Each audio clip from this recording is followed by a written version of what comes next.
Hey guys, it's Shakai11, aka at C Ivy, back with the results of the crock pot roast. Okay, so I did cook it last night and it only took, I want to say, around 5 hours. So, thought it was 6, I underestimated, it may have been 4. And here are the results. And that's just the onions, peppers, and garlic on the top. And of course, I said there was absolutely no oil.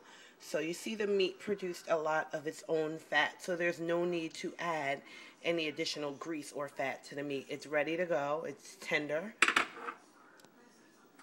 me just get it in here. The fork goes right through. Now you can slice it up and add a little gravy on the top if you'd like to. Some beef gravy. It's up to you. I'm just going to slice it like that and add just a little bit of the juice. I'm not going to cook it down and make a gravy. I'm trying to avoid flour. And right now I only have white flour in the house. If I had some other type of flour, like oat flour or something else, then I would use it and thicken it up and make a gravy. So there you go. It's ready.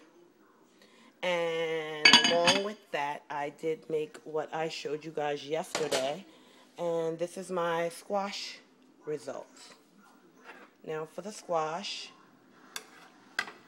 all I did was, and I'm sorry I didn't get a chance to upload. I completely forgot the cooking process.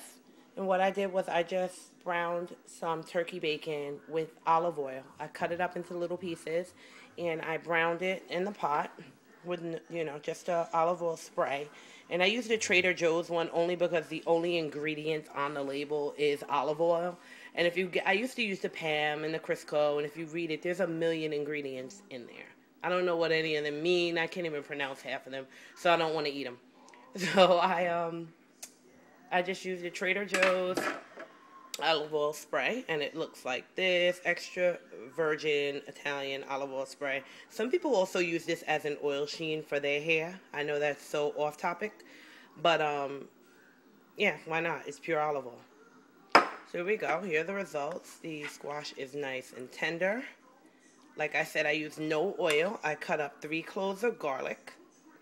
After I browned the bacon, I added the garlic and about a half an onion sliced up into the pot, and I just sauteed it, added a little more cooking spray on top of it until the until the onions were a little translucent and right before the garlic started to burn.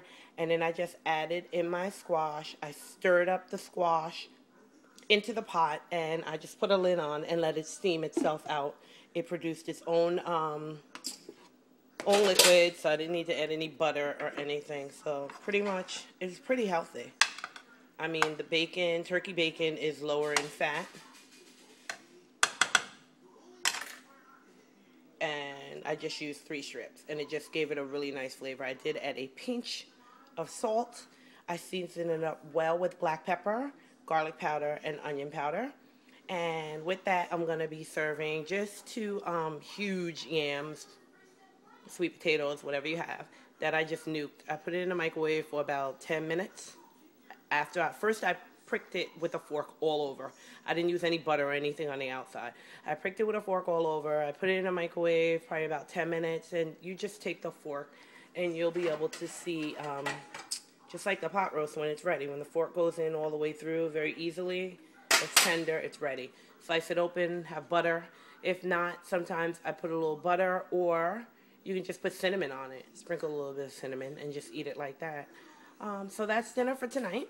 And like I said, guys, let me know if you try any of the recipes or your spin on it. If you have a different way that you cook squash, a different way that you cook pot roast, feel free to let me know.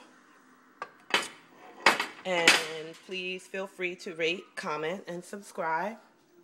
Thanks again. About to serve dinner. Have a good night.